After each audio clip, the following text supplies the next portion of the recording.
Thank you. Please be seated. Witness available, counsel? Witness is here, yes. Bring in the jury, please.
All right, welcome back. Next witness. State calls Brad Dixon.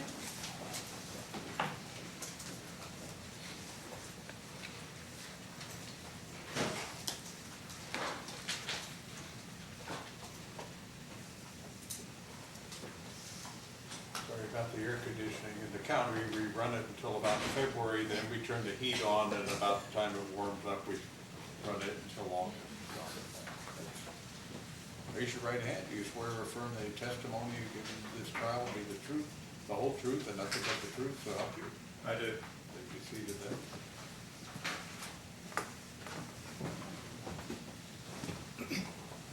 And now that you're seated, please state your name in full, then spell your last name for the court's record. My name is Brad Dixon, D-I-X-O-N. Go ahead, counsel. What is your occupation? I am a supervising forensic scientist at the Vancouver Crime Laboratory. And can you describe your educational and technical background? Yes, I have a I have a bachelor's of science with a major in biology from the University of Georgia. And I also have a master's of science in forensic science from the University of Alabama at Birmingham. I've been employed by the Washington State Patrol for about 10 years and been working in forensics since 2005. And how long have you been specifically in the DNA portion of the lab? Since 2005. Okay. And what are your duties there? I have two duties. As a supervisor, I manage the day-to-day operations of the DNA unit, and I also perform casework at the laboratory.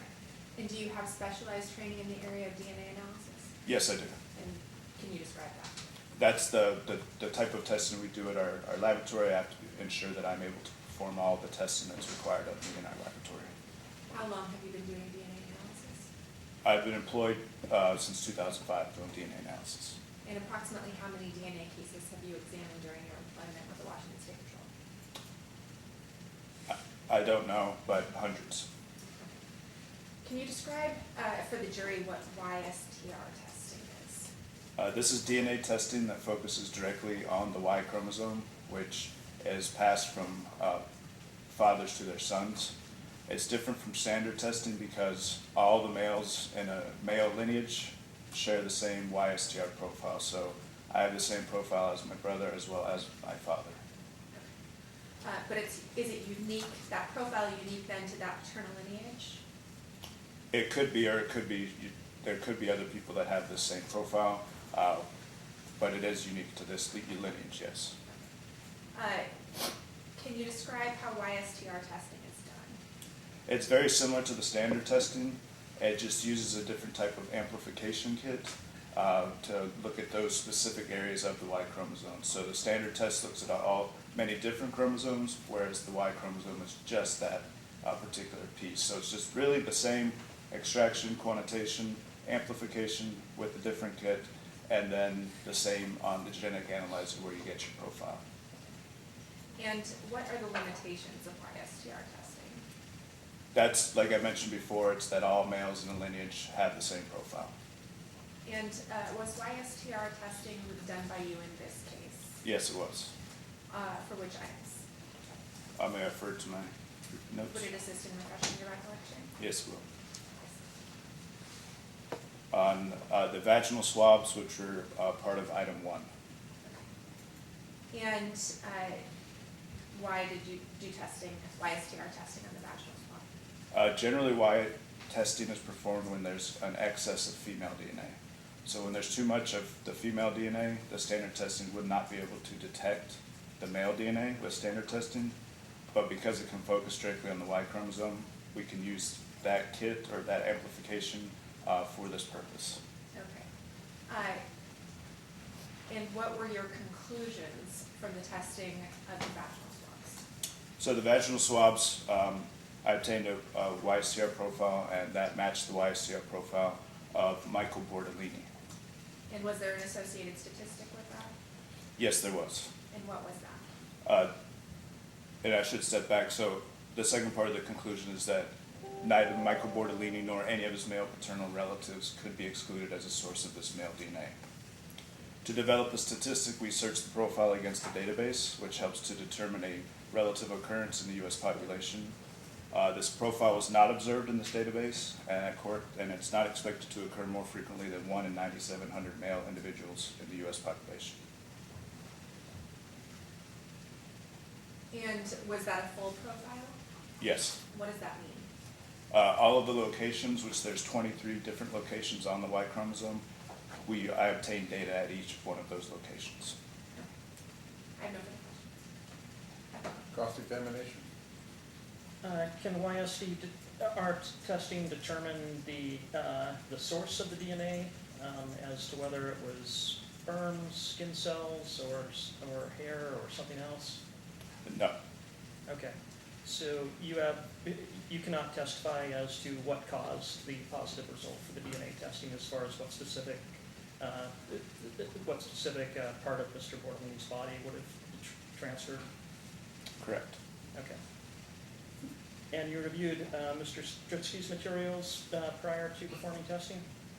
Excuse me? Did you review Mr. Stritsky's materials as part of your testing? Yes. Okay. So you're aware of his report indicating that the thigh and vaginal swabs were negative for sperm cells? Yes. Okay. And that the thigh swabs were positive for human amylase, correct? Yes. Which is an enzyme detected in saliva. Yes. Okay. Thank you. Nothing further? Redirect? No. Did the witness be excused then? Yes. Are you free to go? Don't discuss your testimony with any other potential witness. All right, this time state rests. All right, so ladies and gentlemen, it's about 11:30, that clock's a little fast. And normally I would take a break after the state has rested their case to discuss scheduling with the attorneys, talk about other matters. And so I'm going to let you go early for lunch again, and close your notepads, leave them here on your chair. Once you're excused for lunch, leave the 5th floor, don't come back any earlier than 1 o'clock. And between 1 and 1:15, reassemble here in the jury room. We'll get started sometime after 1:15. In the meantime, remember my prior admonitions. Don't talk about the case, although you've heard the state's case. You haven't heard the entire case, so don't begin to discuss it or allow others to discuss it with you. Don't seek out information from any other source, and don't go to any scene that was described. So have a good lunch. We'll see you back between 1 and 1:15.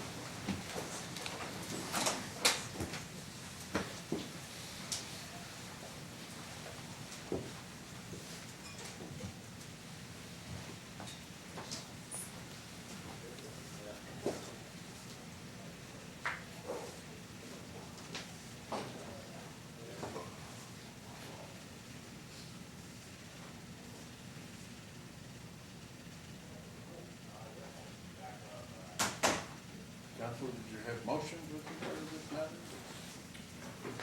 Yes, Your Honor, I do. I wrote up a written motion for a directed verdict. I have a copy for filing and a reading copy for the court. Take a moment to review it then.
All right, so review the information. Anything you want to add to your motion? I don't think so, Your Honor. I know that you were the trial court judge, I gather, in State v. Corey, one of the cases I cited, so I gather that you're already pretty familiar with this issue. So I would rest on my briefing and request that the court dismiss count one. State's response? Your Honor, the state feels that there was sufficient evidence presented, especially viewing the evidence in the light most favorable to the state, that there was force used to overcome Ms. Hasty's resistance. She testified that he was repeatedly trying to pull down her pants and she was pulling them back up, so there was a struggle over the pants. But specifically when it got to the point of the rape itself, she testified that she was standing, that she was pushed onto the bed, that she then was on the bed, that he pinned her to the bed with her body weight. My recollection of her testimony is different than that outlined in defense counsel's briefing. I don't believe she testified that she immediately froze and did not resist. My recollection of her testimony is that she did resist, she was trying to get up, she was trying to push up and was unable to, and he was holding her down. So that would certainly be sufficient evidence of forcible compulsion.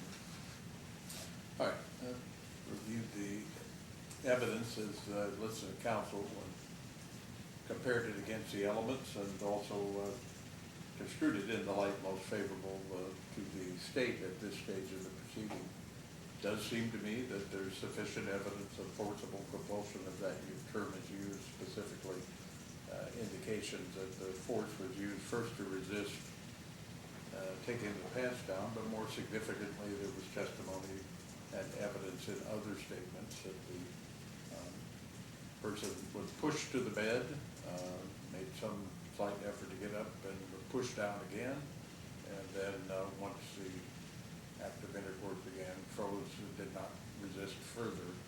That's sufficient evidence of force being used to overcome resistance when construed in the light most favorable to the state. So the motion for directed verdict is denied. All right, do you know if you plan to call any witnesses or your client to testify? We've spoken that out at length, and I believe his decision is to testify, Your Honor. He's going to testify? Yes. All right, and so we'll resume again around 1:15. Hopefully at some point we'll have the state's proposed instructions and we can get this matter to the jury after the case is completed. So we'll see you back at 1:15. Thank you.